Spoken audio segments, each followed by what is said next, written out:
Нетаньяху есімі соңғы 2 жыл ішінде ең көп талқыланған адамдардың бірі, бірақ ол саяси сахнаға жақында ғана келген жоқ, керісінше ұзақ әрі күрделі жолдан өткен тұлға.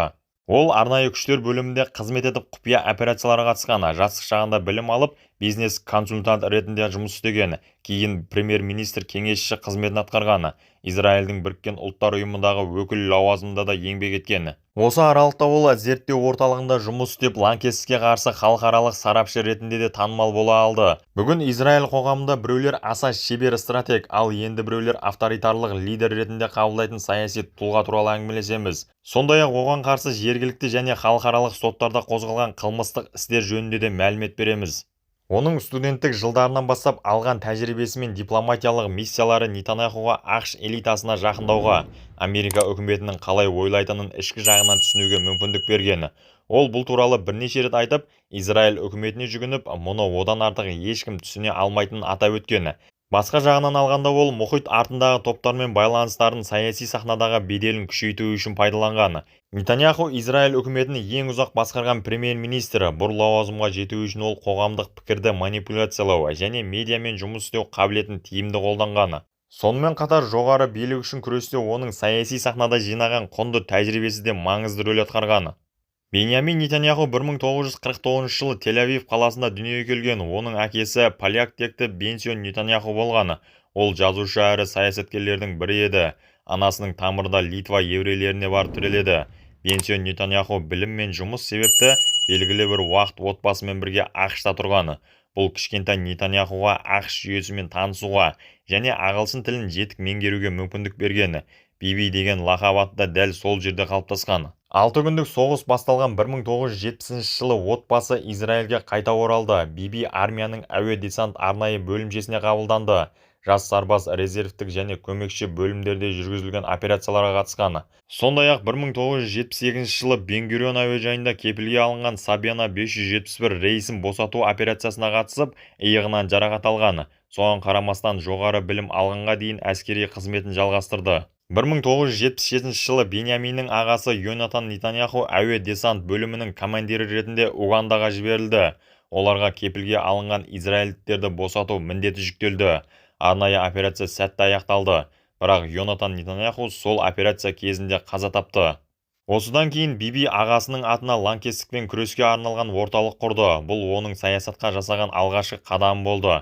Нетаньяху 1972-76 жылдары Массачусетс технологиялық институтында оқып, бакалавр және магистр дәрежелерін алды. Одан кейін беделді компанияда бизнес кеңесші болып жұмыс істей бастады. Осы уақытта ол республикалық партиядан болашақ президенттікке кандидат Мит Ромнимен танысты. Ромни Нетаньяху мен көптеген ақш саясаткерлері арасындағы көпір болды. 1978 жылы Биби Израильге қайта оралып, лаңкестік және оған қарсы күрес тақырыбында халықаралық конференциялар ұйымдастырды. 4 жылдан кейін ол елші орынбасары ретінде Вашингтонға жіберілді. Көп ұзамай ол тағы да жоғары қызметке көтерілді. Бұл жолы оған өз елінің біріккен ұлттар ұйымындағы өкіліне байланысты маңызды міндеттер атқару мүмкіндігі берілді. Биби Нью-Йоркте өткізген жылдарын ақштың саяси және экономикалық ортасымен жақынырақ танысу үшін пайдаланған. Сол жерде жинаған тәжірибесі кейін Израильдің саяси сахнасында өз жемісін берді. Нәтижесінде 1988 жылы ол оңшыл бағыттағы Ликуд партиясының атынан алғаш рет Израиль парламентіне сайланды. Сонымен қатар жоғары үкіметтің құрамына кіріп, сыртқы істер министрінің орынбасары қызметіне тағайындалды. Оған халықаралық қауымдастық алдында Израиль атынан сөйлеу секілді жауапты міндет сеніп тапсырылды. Бұл кезең палестиналықтардың Израильдің басқыншылығына қарсы көтеріліс жасаған жылдарымен тұспа-тұс келді. Көптеген саясаткерлерден айырмашылығы ол медиамен қалай жұмыс істеу керектігін жақсы білетін. Соның нәтижесінде бұл қабілетін өз мүддесіне тиімді пайдаланды, әсіресе халықаралық қауымдастықтың. Соның ішінде ақш қоғамының назарын батыс жағалау мен Газада болып жатқан зорлық-зомбылықтан басқа жаққа бұруда бұл тәжірибе үлкен рөл атқарды. 1989 жылы ол халықаралық қауымдастықтың назарын Израильге аудару үшін тағы бір қадам жасады. Израиль 1989 жылғы соғыстан салыстырмалы түрде аз шығынмен шыққанымен Нетаньяху үкіметтегі қызметінде халықаралық баққа жиі сұхбат беріп отырды. Бұл саясат қауіпсіздікті қамтамасыз етуден гөрі қоғамдағы қорқыныш пен сенімсіздікті күшейту жолына қолданылды.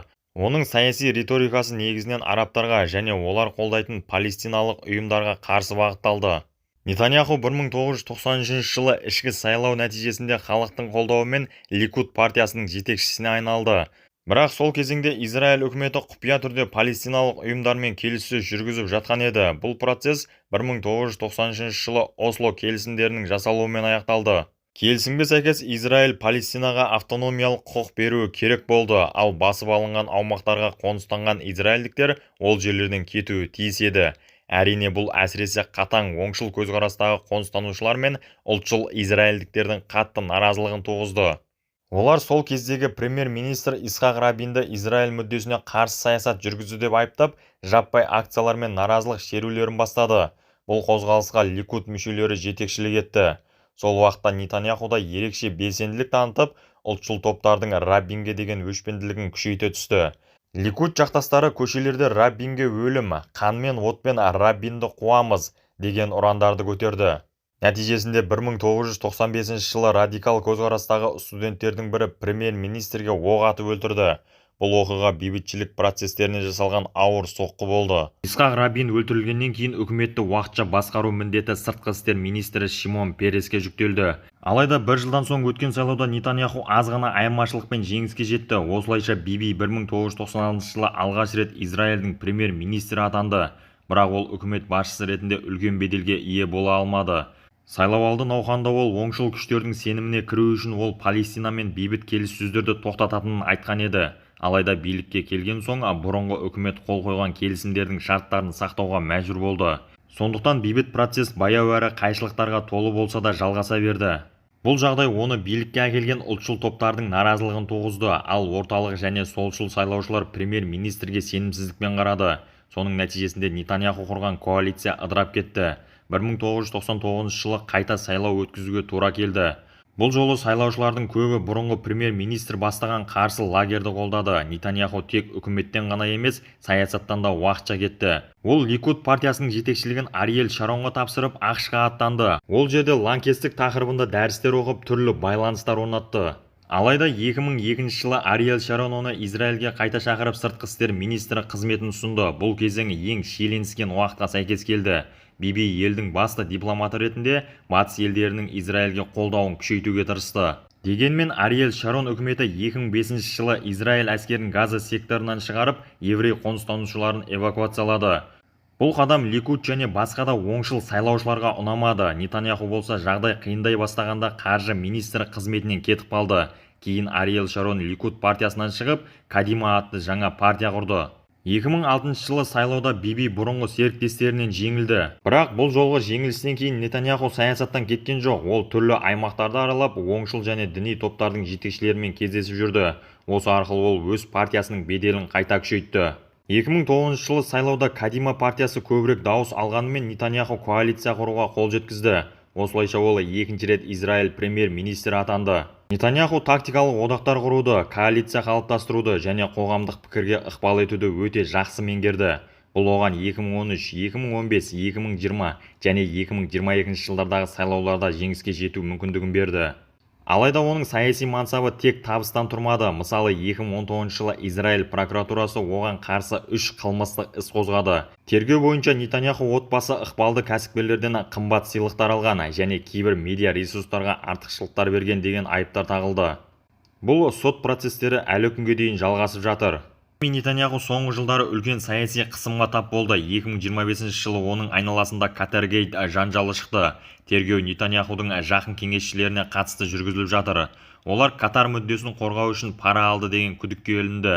Істі Шин бет тергеуде. Сонымен қатар 2024 жылы халықаралық сот Нетаньяхуға қамау ордерін шығарды. Ал 2023 жылғы 7 қазанындағы Хаммас шабуылынан кейін оның беделі қатты әлсіреді. Израиль билігі шабуылды алдын ала тоқтата алмаған үшін сынға ұшырады. Кей сарапшылар Нетаньяху қоғам назарын ішкі мәселелерден бұру үшін қауіпсіздік пен Иран тақырыбын күшейтті деп санайды. Израиль премьер-министрлігіне келесі сайлау 2026 жылдың қазан айында өтеді. 2026 жылғы сайлауда жеңіске жету үшін Нетаньяхуға ең алдымен қоғам сенімін қайта қалпына келтіру керек. Ол қауіпсіздікті күшейтіп, экономиканы тұрақтандырып және ұзаққа созылған соғыстардан шаршаған халыққа жаңа бағыт ұсына алса ғана билікте қалу мүмкіндігі бар.